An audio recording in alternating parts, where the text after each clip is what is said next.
The facts, dates, and events presented in this video are from the member's best recollection and may not be fully accurate. This video is intended for entertainment purposes only. Always consult with your local union about your rights and duties at your workplace. The opinions shared on this video are our own and do not necessarily represent my employer's positions, strategies, or opinions. All views shared are protected under the National Labor Relations Act. Nice. You are now in tune with the boss of the business, the What the Heck Show on UnionPowerRadio.com.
That's right. You're listening to the What the Heck Show. Happy New Year. 2023 is January 8th.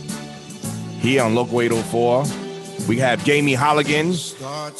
That's right. Start spreading. What's up? What's going on? We're here today in the new year. This is the tough year for everyone. This is the election year. Uh-oh. So Rosemary wants to come in. Okay. So we got Rosemary from 63 on. I just want to wish everyone a happy new year, and hopefully you had a health and safety one that's coming up for the 2003. 2003 is going to be one of the Teamsters' biggest years because this is contract season, and now we're going to be negotiating the contract. And of course, what Sean O'Brien said, that he wants to start negotiating the supplements first. He wants to get rid of the supplements first before he agrees to anything in the international. I mean, a lot of people are saying that they don't know if that's going to work, but we'll find out. We'll find out in July 31st, 2023, which is at midnight. We officially have no contract here at the UPS contract.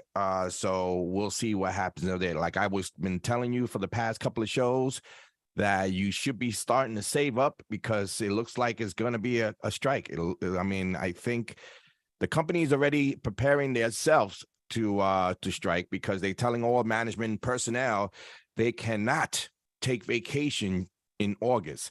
So that's the rumor that's going around the whole company, and they are preparing for this strike. And listen, Sean O'Brien is not no Hoffa.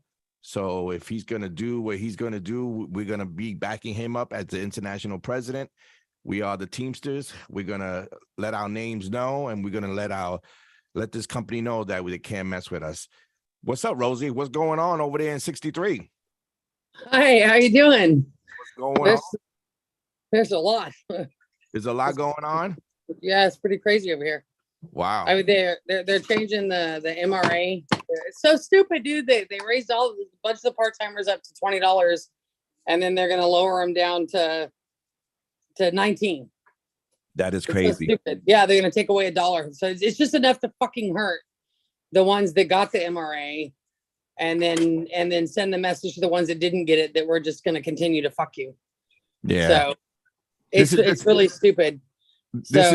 This is crazy because every election and every local and every international election, they always talking about how much they're gonna do part-timers, how much part-timers are needed in this contract negotiation and votes. But I've been seeing lately that all these promises to these part-timers, and I don't see anything with the part-timers. I mean, what are we? I mean, why are we promising these part-timers this $20, this $25, and then we're not following up on it? This company is stupid. Let me tell you something. There's a lot of things that I have to say, and I might get in trouble for. So whatever it is. But the thing is that we are on the contract. The expiration is on July 31st, 2023, and is at midnight. So if Sean O'Brien don't get what he wants, or we don't get, not Sean O'Brien, because Sean O'Brien is just the spokesperson for the union members. The union pay members are the ones that make that deal, because we'll go on a vote to strike. And if we say yes to the strike, O'Brien is not going to be a hoffa and say no to the strike. He's going to actually hear the members and the rank and file that they want to go on strike because of this company saying a lot of things. So let me ask you, Hector, do you Mhm. know from your local who in the rank and file is going to be on the negotiating committee per the constitutional amendment that was changed? No, absolutely not. So, because the only one we know is one of our, he's a trustee, but he's also a feeder driver named Tony Quinones. But other than that, we don't know anybody else. Like, I know who was put on there, like who was suggested to be on there. But that's one thing that I know that Christine and I are really asking for, and a lot of the members are asking for, is that they let us know who's on from the rank and file, since that's in the Constitution now. Let us know who's going to be negotiating from each local on the rank and file side, so that we can know who these guys are and who the members are that are out there from the part-time, from each classification, part-time, full-time, package, all the different classifications. Who are these guys? What locals are they in? And so that we can get behind them, but I think we need to know who they are. Just like we know who's on the negotiating committee in each region, we need to know who the rank and file guys are in each region. And I'm asking the IBT to let us know who that is. So, Right. So what from that point, do the it's supposed to be everything on that app, on the UPS Teamster app, that they're supposed to update everything, what they doing as far as the contract goes. I mean, I think it's a great app, but I don't know if they're giving us the information that I'm looking for, actually, like when they're going to start negotiation. I don't know what's going on. I know here in Local 804, we didn't start our negotiations yet with the supplements yet. I know the company is desperate to listen to what we got proposed to them, and I'm sure they desperately want to propose whatever they got for us. But I don't know, why if I don't understand what Sean O'Brien is trying to do with the supplements being ratified before the international. So that's what I'm like, because if you ratify a supplement and you don't get it in the international, I mean, whatever. well, I think because there's so many supplements and they're so big, I think they're trying to do it differently this time. Like, I can't speak to his whole thought process, but I know that if, we can get some stronger supplemental language, then we can push to have that same language put in the national. So, because they sit, hand in hand. So, but I understand what you're saying, because they're hand in hand. We've always done the national first. So this definitely is something new. I know word is out here, we're supposed to start somewhere around the end of January, like January 29th for our supplements and riders. And then they're planning to be done like towards the end of March to start the national negotiations. Did they start already? Did they start already making a committee over there at 63? Yeah, from the information that I have been able to glean, all of the locals out here were supposed to have submitted by January 1st. They had to submit all of their rank and file choices and to the IBT, so the IBT could put the rank and file members together and decide who was going to be on the supplemental and rider committees for the rank and file. So, and I'm not sure if there's a separate rank and file committee for members for the supplement and then a separate one for the national. I don't know how the IBT is actually setting that up. So, it's all just information that we're just trying to gather. But right now, I'd really like to know who's going to be on that rank and file committee for the members moving forward, especially because I feel like we have some really strong rank and file members. Matt Cavagrati did a lot for Article 40, and I'd really like to see him on the committee out of his local. Greg Kerwood, I think, should be on there, from his local. And so there's some really strong guys across the nation that have done a lot, as we know. And just for the proposals and stuff, and for working towards getting really strong language in the contract. And I think that they have a lot to offer on those negotiating committees. So I'm hoping to see them on there. And so I'm really hoping that we can start getting that information given to the members so that we know who's on there. And so that we can have a voice and be like, okay, hey, no, you need to put this guy on there. Like, I want him on my negotiating committee. I want to know that his voice is being heard by the guys that are sitting at the head of the table. So,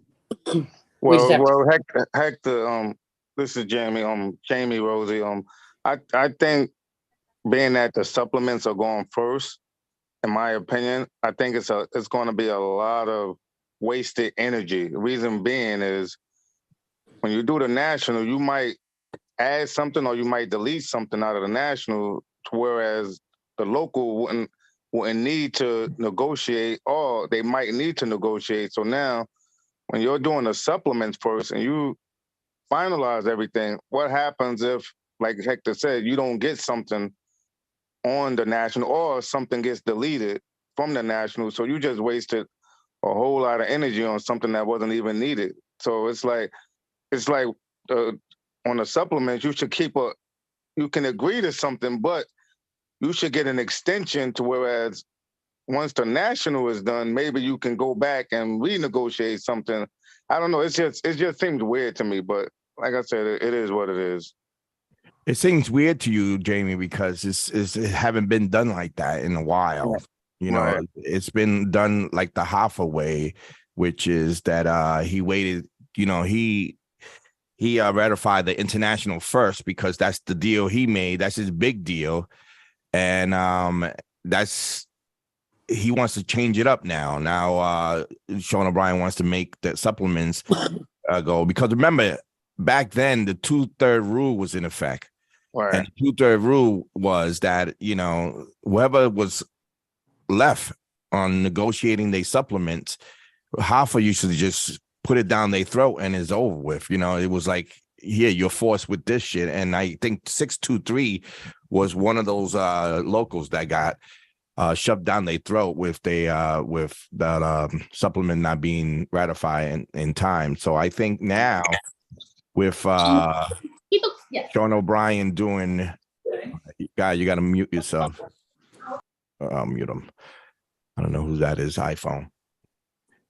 I'm gonna boot him out because I don't know who he is. He's got to identify himself.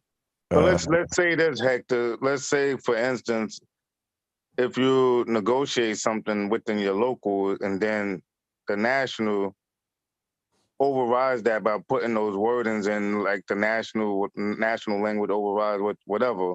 So it's just wasted energy, in my opinion. It's like wasted energy when you could have used that towards more energy towards something else. I don't know. It just seems weird, but it is what it is. I hear you. I see Carl Mariel out there. I just want to give a shout out to Carl Mariel. He should call me up. Maybe he should be the host here in Union Power Radio. Anyway, enough with the contract. I mean, we have some stuff going on here in Local 804. I'm sure you guys saw it on Facebook that it was a party with the party. And here to talk about it, and I wanted to ask some questions about it. Brother Lawrence. Lawrence Grant. What's up, Lawrence? You're on mute. What up? What's good? Hey, Lawrence, when you come, you got to bring the young fella. Where the young guy at, man? Man, he won't let us get through this. Okay. So it's a big thing going on over there. I mean, in on 43rd Street with the big hub, and it was all over the news. Well, it's going to be all over the news. I believe tomorrow, I think the New York Times are going to put it out there. And right now it was in, I forgot what magazine, but the Chief.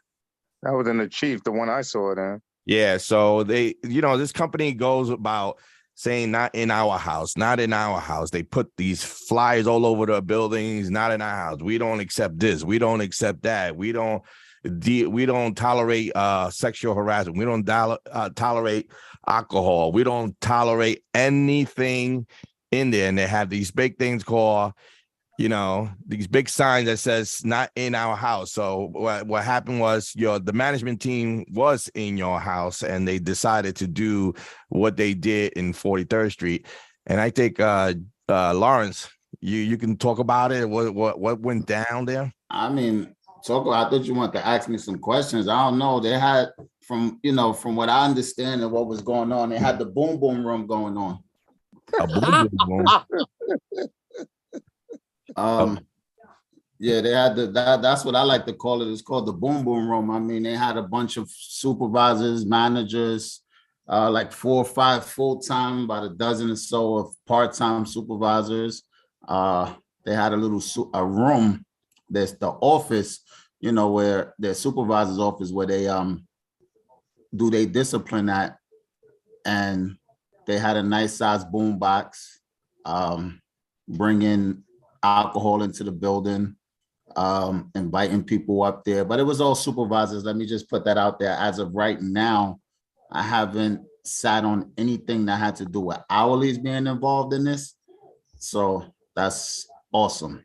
But they playing music, girls giving lap dances, they drinking. It's just like one big party going on over there, man. And how this became open to the public? I mean, did you find out about this, or did someone rat them out? What went down? Listen, I wish I was the one that fucking knew that was going on, but unfortunately I wasn't. I guess when I'm there, maybe it's not going on because I see the supervisors mostly on the floor. But there's different speculations out there on how UPS got wind of it. But my conclusion is thinking maybe a supervisor, because they just got fired, and he just opened his mouth and just fucking start telling everything. So when LP got a wind of it, from my understanding, they put cameras inside the room, inside these offices, and they ran the investigation. So wait a minute, this was going on previous? It's not a one-time shot. It was like it was going on all the time. Nah, this ain't a one day thing. This is normal. Like, this was I guess it seems like it got so normal that this became an everyday process. Like, this was just what went on almost every day in there, from my understanding. Because wow. I hear they got weeks and hours of footage that they had to comb through. That's why when they was walking them out, they were walking them out not one at a time, like in groups. Wow. So so it was going on for months, and they started putting cameras in. I guess they got the boom boom room, like you call it, the boom boom room at 43rd Street. And I believe it was about 17 management people that got fired. Yeah, that's I mean, no, we don't know the exact number, but that's roughly the numbers where it's at right now. Because they have a whole new crew in there, and it's hard to really say, because if I'm not mistaken, they were at about 34 supervisors on that one sort. Wow.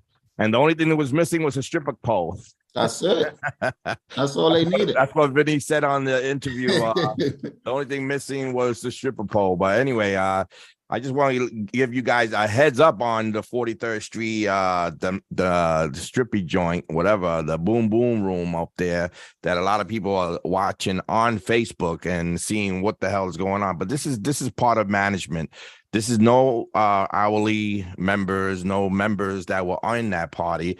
It was all management party. And I guess they feel like they can get away with a lot of things by violating our contract. They can get away with having boobs and girls making out with girls and strippers.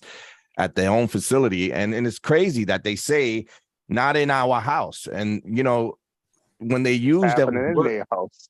exactly, it happened in their house. But when they use those words, not in our house, and they go on a marketing craze and, you know, and put all these marketing tools out there of not in our house, and they explain in details, like they don't want you to do this, they don't want you to harass, they don't want you to sexually, but their own management team is doing it. And I guess, you know, it's maybe they should have a new sign with in my house, you know, and say something about what management shouldn't be doing. Because I think management, what they thought was that flyer and that marketing was for the members and not for them. So they decided they could do whatever they want to do. And that's kind of messed up right now, because, you know, they harass the membership. They harass, you know, a lot of times they harass the membership. And then in their own house, in their own management team is doing that. And this is what management do. They disobey their own policies, so they'll disobey our contract, and they don't care about it. And that's why we have to enforce our contract, even though they always say, oh, you know, we need to do this, and I'm instructing you to do this, instructing you to do that. But with Can this, I ask something, Hector? go ahead, add on. Because it was mentioned that it's all management personnel. So the people that were given the lap dances or whatever, that's management personnel? That's not people from outside? Well, I don't know, Lawrence, was that people from outside giving? Oh, those are management also. From my understanding, there was nothing from outside. This was all people working, all management people that work for UPS. Wow. So they have another job, a stripper job in management also. But whatever. I mean, it is what it is. You know, you just could tell that, you know, you can't be friends with management guys. And I'm going to be going into that because there's a lot of things going on here in Local 804, and I'm sure it's happening across the country with these management, you know, trying to be your friend. And they were your friend definitely during peak time. Now that peak is over, now they're not your friend anymore. Now they want you to run and do your damn job, because they're not gonna pat you in the back anymore after peak season, because they got through peak season. You helped them out by running through your route, coming in on Saturdays, and et cetera, et cetera. So now, with this new contract coming up, you know, and I already said it in the beginning of the show that they are putting all management on alert. All management are on alert. They are not to take a August vacation. They are not to apply for August vacation. They have to start looking to fit their uniforms. They are getting prepared for what's going to happen July 31st, 2023 at midnight. And that is a strike from the Teamsters. Over 350,000 Teamsters will be striking. And let me tell you something. If you want to be that scab, go right ahead and be that scab. You know, we suggest that when the Teamster goes on strike, everyone goes on strike. No matter what, you had enough time to prepare for this strike. We've been telling you constantly to have a little money saved up, $50 a week that you will spend on your lunch. $50 a week will last you for a while into the strike. If we do go on strike, and I'm telling you right now, last show I said 89% we will go on strike. I think we're at 99.1% that we will go on strike, because this company is preparing right now of what's going to happen in July 31st. Now, I don't know why they are risking the investors, this company. I don't know why they are preparing for, you know, a hurricane, what they say, because they are preparing for the strike. And the investors should be thinking about this, like saying, you know, why are we going to continue if these guys are not going to, they're going to strike? It's going to be a shit show. And I don't know how long the strike is going to be. I don't think it's going to be long. Like the last strike in 97 was 2 weeks. I don't believe this strike will go as far as a week. That's my estimate. I don't know. It could be 3 days. It depends on the company. It depends on the company and what they come up with, because I'm sure Sean O'Brien is not coming up with, deals and he's not going to plea bargain with them. He's just going to say exactly what he wants to do. Now, the big factor of this contract going on strike is the 22-4 language, and I believe the part-time wages. And it's about time that someone is taking up for the part-timers, because, every time it was an election, everybody talks about how the part-timers deserve this, how the part-timers deserve that. But that was all promises and bullshit. And I'm tired of that shit. I am tired of that shit. Even in our local, I'm tired of that shit. Part-timers are the biggest thing in this company. They do a lot of work. I mean, guys think, oh, they just part. So they are just part-timers. Let me tell you something. They work so hard. And I've been there, and I haven't been a part-timer. And I, represent part-time. And I go into buildings at 3 o'clock, 2 o'clock in the morning, even in peak season when they got to get up at 1 o'clock in the morning to do 5 trucks, to load 5 trucks. It is crazy, and they deserve a better wage and a better medical, and they should be number one priority to this contract. I was listening to before the 97 contract negotiation thing, and they were saying, UPS wants to make this a part-time America. We went through all that with Ron Carey in 97. We went through that strike. Part-timers are very important people in the Teamsters, and everyone might not think so. I never been a part-timer in the company, but the things that I see as a business agent, it is fucking crazy. And I think they deserve a lot more attention than us full-time workers. I mean, I'm going to tell you this straight up. Full-time workers get a lot of stuff, man. They get a good salary, which is right now they're at $43 an hour. They get good benefits. They get, time off. They get 12, almost 12 days of between sick days and optionals. You get, if you're 25 years on the job, you get 6 weeks vacation. If, part-timers, everything that you see, they see half of that. So if you get a 45 hour check for vacation, they see half of that. And they don't get that benefit. They don't get that many days off. They don't get that many sick days, and it's crazy. I think they should get exactly more sick time, more optional days. They should get more money, definitely more money. And that team care, I don't know. A lot of people saying that they love that team care. The team care is pretty good. The only problem I hate about that team care is that you got to work a day.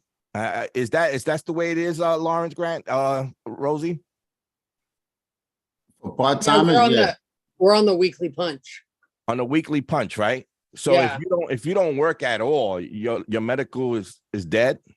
Yeah, if we don't have at least one entitlement or like 15 minutes on the clock during the week, then we lose the insurance. We're paid 1 week in advance, but out here we have a problem because it's all fucked up, dude. Sometimes when we go on vacation, the company doesn't fucking code us right. So we wind up losing our fucking insurance, and then it takes like 3 weeks to get it back just because we went on vacation because they fucking coded us wrong. So we have all kinds of problems. And then we have problems even right now. Christine and I are dealing with a couple of people because when our guys go out on disability, for some reason, so we're connected with a company called Hartford, and then we're also with the Teamsters Local 177 healthcare plan.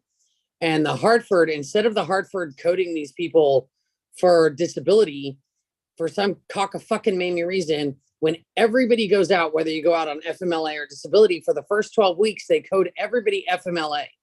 And then after 12 weeks, they said, well, now we're going to transition you over to disability. Well, you can't do that because they're two separate entities. FMLA is not the same as disability.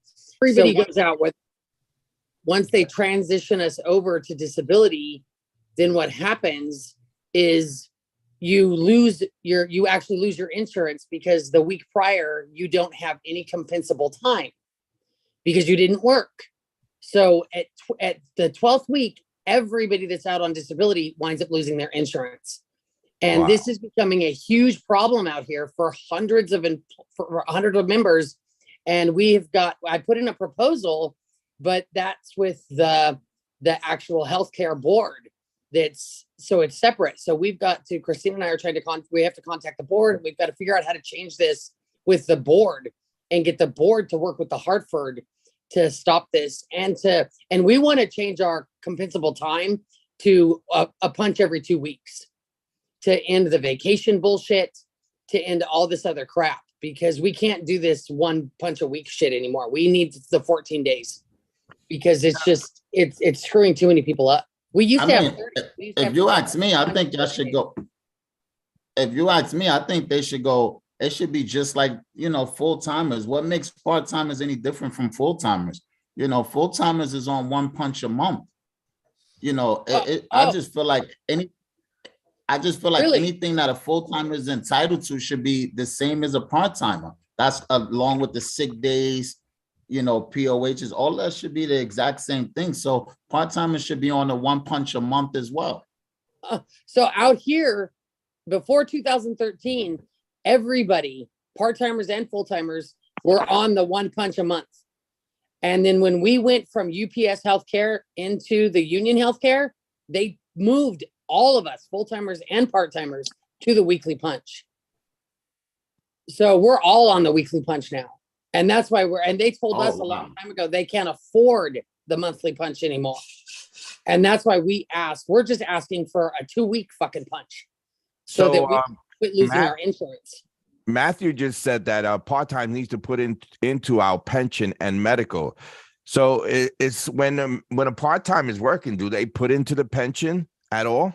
They do in the West, yes. From day one, our part-timers are putting into the Western Pension Plan, as well as they're getting the Pacific Coast Trust Fund, and they're putting into the medical. They don't get the medical until they've been there 9 months. But once they get it, and the only difference between a part-time's medical out here and a full-time's medical is when they actually go on disability, they only get 6 months disability, whereas a full-timer gets 12 months.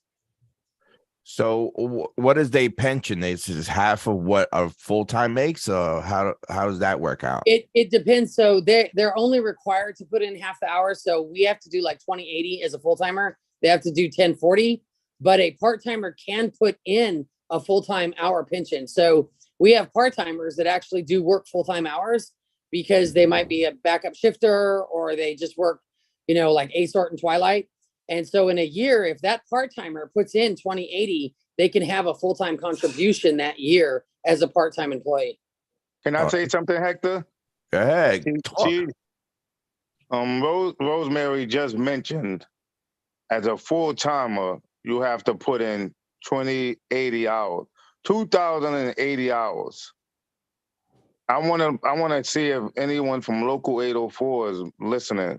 She said 2,080 hours to get a pension credit. And we're complaining about 1,700 hours, 1,800 hours. Come on. If they can do 20/80, we should be able to do 1,700 or 1,800. Come on. It's not, it's an easy math. We can do it.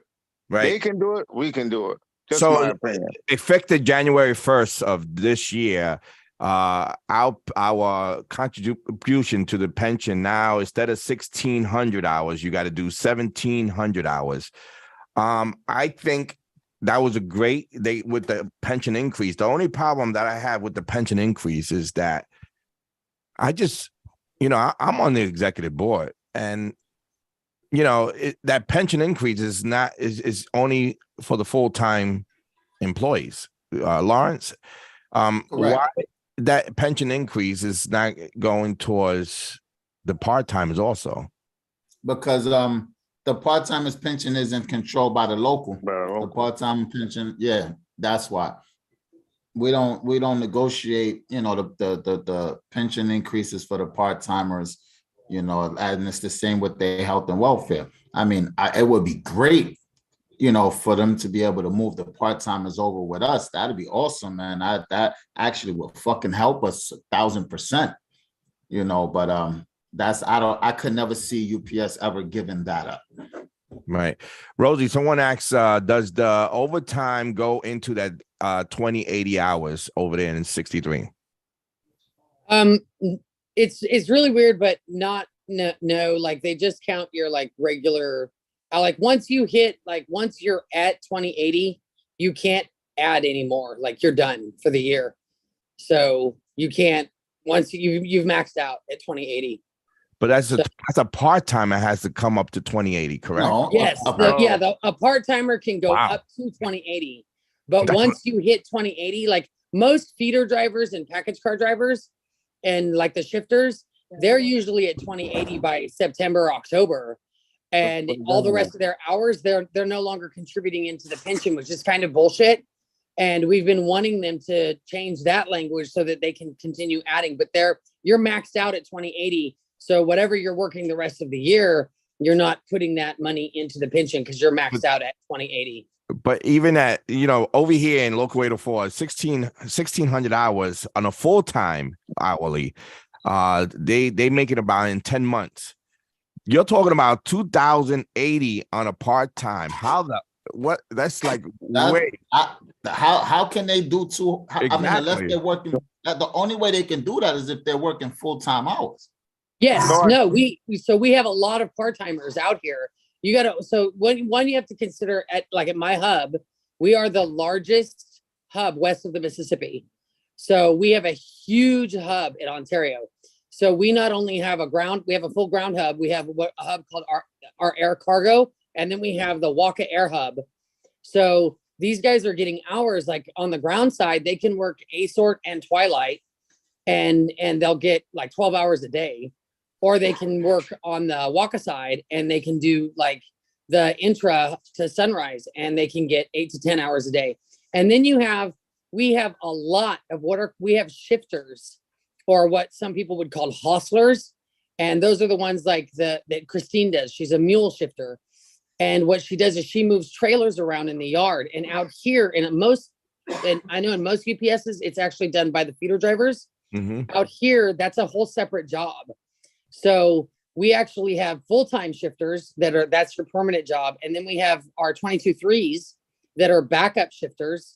And then we have part-time employees that are backup full-time shifters. And when they go out to shift, they can work up to 12 hours a day, shifting 5 to 6 days a week. So they can do their regular 5 days out there. Plus they can sign up to work Saturday or Sunday. And these guys can do this all year long. And So they have part-time shifters? Yes, they have a lot of part-time shifters. In fact, this is a huge problem that we have out here because our company has out here in Ontario, we have the capacity to be creating a lot of full-time jobs because we have so many part-timers working full-time hours. And yet we're not creating all these full-time jobs. We're just allowing the company to utilize all these part-timers at a huge lower rate of pay in all these full-time capacities. And this has been a problem for us for years. Yeah, that's what I was wondering. That seemed like y'all was a part-time local. Yeah, Wow. no, it's a huge, huge problem. But yeah, we have a lot of part-timers out here that are working full-time hours.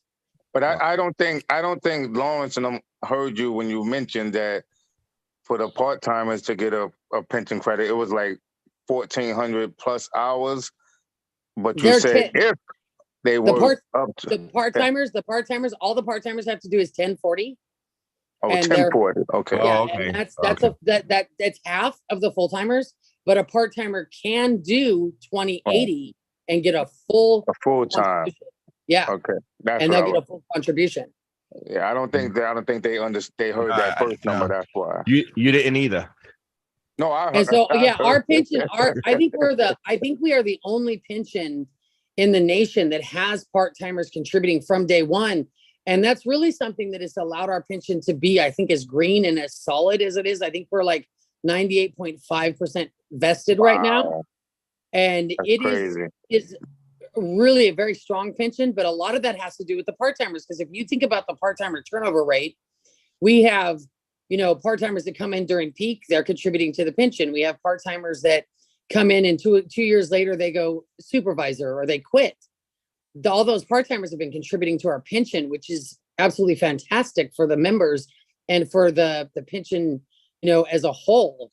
And that's something that we need to continue. And I feel like it's something that needs to be done nationwide. And I've been saying it for years, that I don't understand why all the part-timers aren't contributing, especially at UPS, because they are the bulk of the members and they need to be treated equal like all the other employees. They should have, like you said, Hector, they should have exactly what all the other full-timers do, because they're working side by side. They're doing the same job we're doing.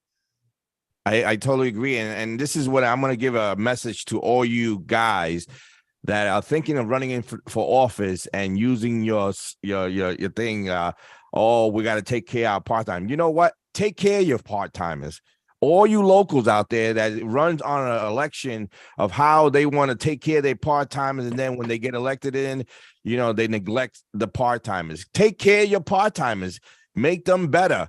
Make them get involved. You don't listen, the way it's been going for years, and especially with the Hoffa slates, they always ignore the part-timers. And this is the most important key to our company and keep running is the part-timers. I mean, these drivers can't load the truck and deliver the trucks themselves. They need those part-timers to be in that facility, loading up their trucks for then when they go out, they could deliver those packages. So all you elected officials that are thinking of running, or anyone that's thinking of running, stop talking about part-timers that they you want their votes. They'll give you the votes if you look out for them. Look out for them first and then ask for their votes. Don't fucking ask for their votes. Get their votes and then don't do shit for them. It pisses me off a lot that, these people that want to get into office, and I'm talking to everyone. I really don't give a fuck. If you're coming into office and you're promising part-timers that you're going to, vote for me, I'm going to go make sure you get an increase. I'm going to make sure you do this. Don't fucking promise. Don't give promises that you cannot keep. And this is what's been going on. And Sean O'Brien, I know you listen to my podcast, and I want to let you know that I'll follow you to the gates of hell, but I will stop at the gates of hell if you keep saying we're going to take care of our part-timers and don't take care of our part-timers. We need to take care of our part-timers. This contract should be about the part-timers. Also the 22-4 language. I can't stand that language. He said it from the beginning of his campaign that he wants to get rid of that 24-4 language. I think he should get rid of that 24. I think the company, I said it from the beginning, the company's going to give him a hard time to get rid of that 22-4. 22.4. Right, 22.4 language. And and another thing in East Coast is that our language sucks. In the Midwest, people like that language, because these are guys that were part-timers for a long time and got the opportunity to become a 22-4. They don't care if it's $6 less than a regular driver because they got a full-time position after years of being a part-timer. So that language works in the Midwest and maybe in the West Coast. I don't know, Rosie, if it works up there. But this is the language that helped out a lot of part-timers in the South, in the Midwest, that they were part-timers for 15 to 18 years. And all of a sudden, the 22-4, they got the opportunity to become a full-time, even though they get a lot of restrictions from request load or 9-5 lists. They get a lot of, they can't transfer, they get a lot of restrictions. But a lot of people in the Midwest love this fucking language. We in the East Coast can't stand this language. I can't stand this language. I think Dennis Taylor was a fucking dickhead for even accepting this language. This language benefits more to the company. It's like they always wanted a part-time UPS and, paying a driver, a 22-4 driver, $6 less than a regular driver. And that's what they're doing now. They're hiring all these 22-4s now because they want to, and then they're looking for the old 300, which is the regular drivers, to fuck up so they could start firing and start hiring 22-4. They saving money. That's what they probably told the investors. Listen, we could get rid of the $43 guys and get the $6 less guys into play. But they having a big problem with that also, because they just throwing these guys into the wolves. The 22-4s are just getting thrown in. They're not getting trained right. They're doing a lot worse. Discipline, following the methods and procedures worse than a regular driver. The regular driver knows what to do. These 22-4s are getting tossed to the wolves, and then when it's time to discipline, hey, they fucked up. Yeah, they fucked up because you ain't training them like you trained the old 300s. You just hiring them because you're gonna save $6. In the long run, you're gonna lose more than $6 because you got guys that that is not being trained right, and you're losing a lot of business that way. So I always say this company is ass backwards. They a multi-million-dollar company, but they the fucking stupidest motherfuckers I could deal with. Starting from management, I can't. They're the most dumbest motherfuckers. Thank God they didn't need college. To be a manager. Yeah, I know. We all speak about. I do agree they need to take care of the part-timers.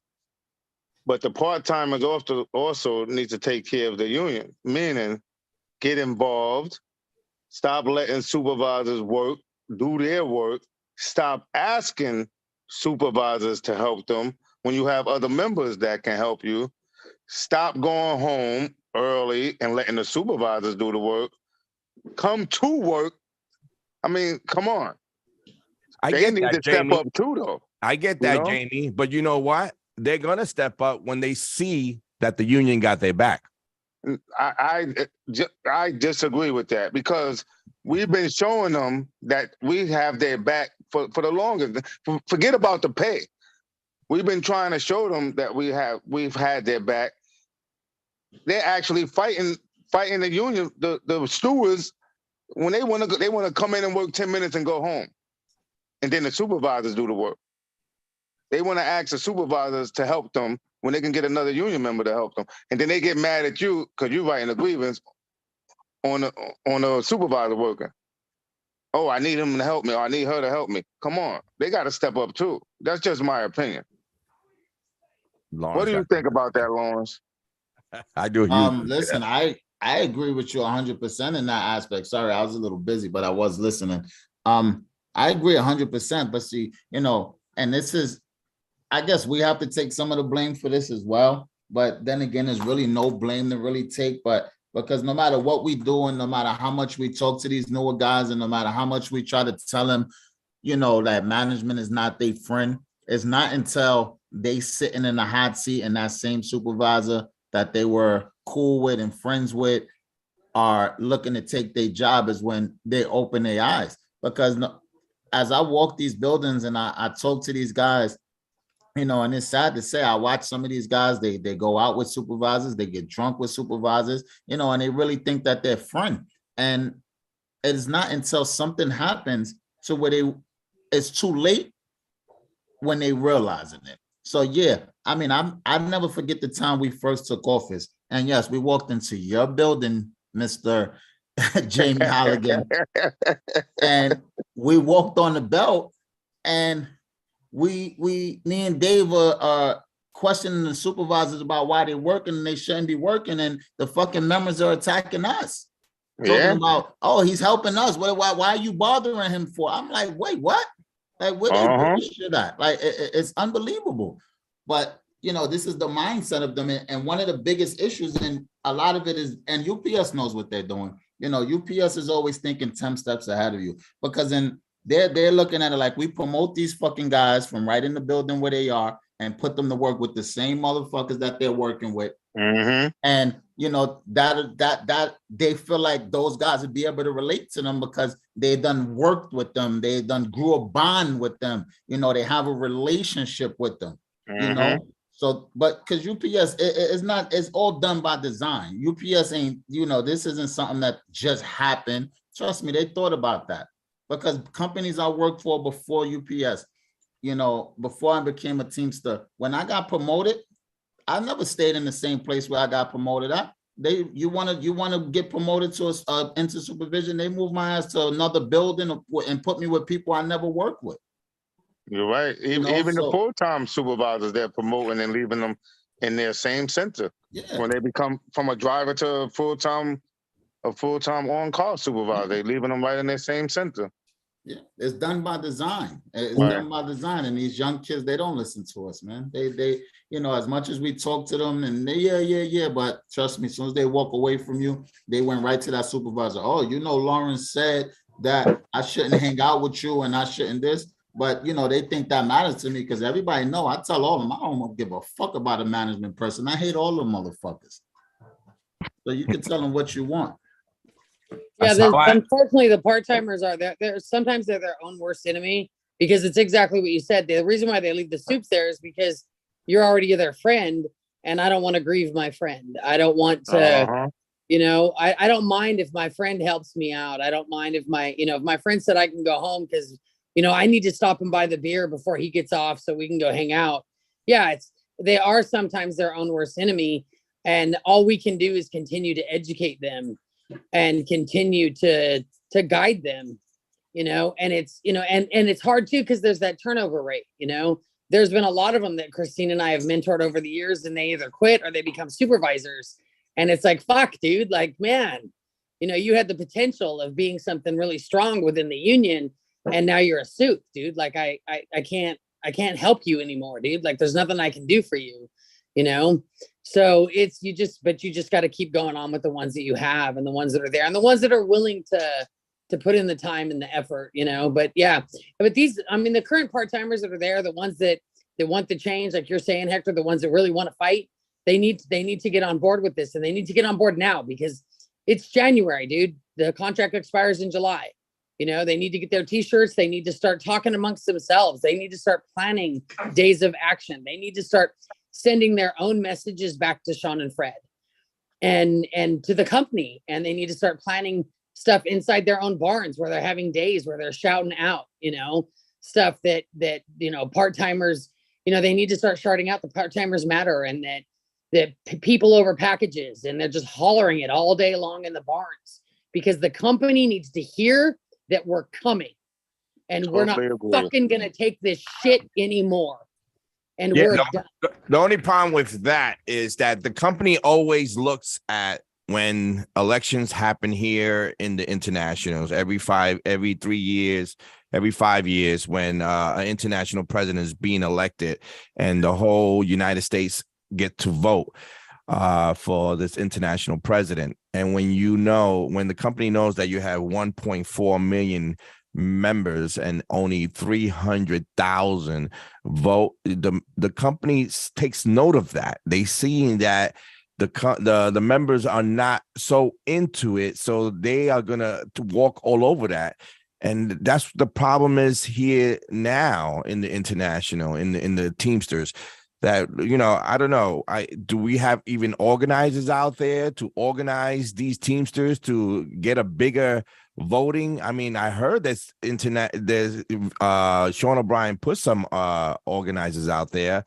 I don't know if they're organizing Amazon or they're organizing Teamsters. I think we should take care of our own house before we go out of house. I think we should start thinking about, you know, registering Teamsters and getting them to vote and getting them to show the companies that we mean business. Yep. Instead of going out to, you know, I mean, Amazon is past 10. I mean, we should have been, Hoffa should have been doing that 10 years ago. And now we're going to start, you know, neglecting what we should be doing in the Teamsters, organizing the Teamsters to understand how important voting is and how important that the company sees out there, that, you know, the less votes that we get, the not more interest, they're not interested in any contract negotiations. If we had a lot of Teamsters voting from 1.4 million, even if you had 500,000 or 600,000 Teamsters, the companies will be opening their eyes and they won't be fucking around. They'll be like, holy shit, the Teamsters are really fucking backing, you know, these guys up. You know, I think we should be organizing the Teamsters within the Teamsters. And you know, this Amazon shit is past tense. I mean, you had this guy, Chris, the rapper. I don't know, Chris Smalls, the rapper, because I don't even see him as an organizer. I think this is a fucking joke that he tried to organize Amazon. We should have been doing that 10 years ago when Hoffa was in office. Hoffa slept on it. Now Sean O'Brien is trying to, you know, to fix what Hoffa did 10 years ago. And that's going to be a long time before they fix that. But I think before we go there, we should come here to our house and organize our guys to get those votes out and get everyone involved in this Teamsters. That's my opinion. That is my opinion. Now I totally agree with you. Yep. Thank I you. think we've been asleep at the wheel Someone for a long does. time. No, I do. I think we've been asleep so long at the wheel with Amazon that they're huge. They've got everything now. They have planes and trucks and we have huge warehouses out here. They're getting ready to build their largest warehouse out here in Ontario. And They're they've spending got a lot of so money. massive. I think they're spending a lot of money on organizing Amazon, which is probably never going to happen for a while, at least. I think they should take that money and start spending it on the Teamsters and start organizing the Teamsters. That's what I think. Education throughout the United States of how, why, and when you should be a great Teamster, and this is what the Teamsters is all about. That's what I absolutely agree with you. I do. Yeah. Fix your own, you know, stop the fire in your own house before you try and go put out someone else's. Exactly. That's what Yeah. that's what I feel, and that's my opinion. You know, I'm only Hector. You know, I agree. West Coast to East Coast, Hector. We agree. Exactly. All right, Rosie. I want everyone. This is we got like 2 minutes left here. So tell everyone about your show, please. Oh, okay. We have the Tug and Meal show. Christine and I are getting ready to start actually recording again, and we have a new platform that we're going to be bringing out. We're super excited about it. We have a new way we're going to be recording. So, but we do the West Coast education and empowerment of the members, and we're super excited about this coming year with the contracts and everything. And we're going to be doing some real fun stuff this year. So we're super excited. How can someone connect to your show? Through the Yeah, media? they can. So we have the Tug and Meal show is actually on Facebook, and we're also on YouTube. You just look up the Tug and Meal show right there. It's The all Tug one and word. Meal the show. Tug and Meal show. And the and you Tug can and find Meal, it. what does that mean? Because you want to know, what does Tug and Meal mean? So I'm the Tug, like right there, that picture right there. I'm the Tug. That's what I drive. Uh-huh. And Christina's the mule, and she drives that one right there. And that's what she Oh. drives. So that's a mule, the big tractor, and then the little thing up top, that's a tug. And so that's what we drive at work. So I'm actually what's called a tug driver, and I drive air cans. I hook up to air cans and drive them out to the airplanes.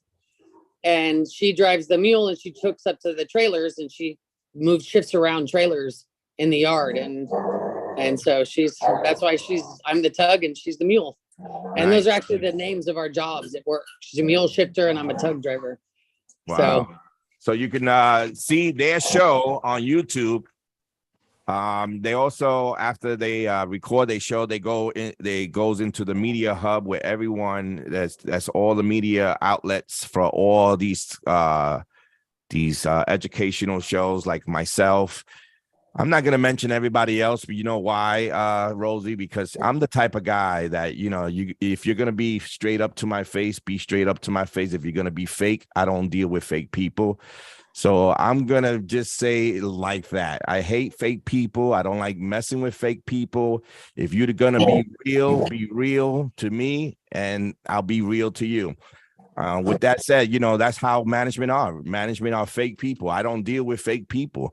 And it's a lot of fake people out there that, you know, they act like you're your friend, and then they backstab you to the fullest. So with that said, thank you for coming on, Lawrence Grant. Thank you, Jamie Holligan, the last host standing. Thank you, Rosie from 63, for coming on. Thanks for having me again, Hector. I appreciate it. It's always a great time. Always is a pleasure to have you here. And I want to thank everyone for listening to the What the Heck Show here on Union Power Radio. You can get it on Media Hub. You can get it on Union Power Radio Facebook page. And also you can go to YouTube and subscribe to the YouTube channel. We're going to continue doing this show. I'm not going nowhere just because Rosario decided he wanted to experience whatever he's going to experience. We're still here. So thank you for listening to the What the Heck Show here on Union Power Radio. And we'll see you in 2 weeks. Thanks, Rosie. Bye-bye. Thanks, Jamie. Talk to you later.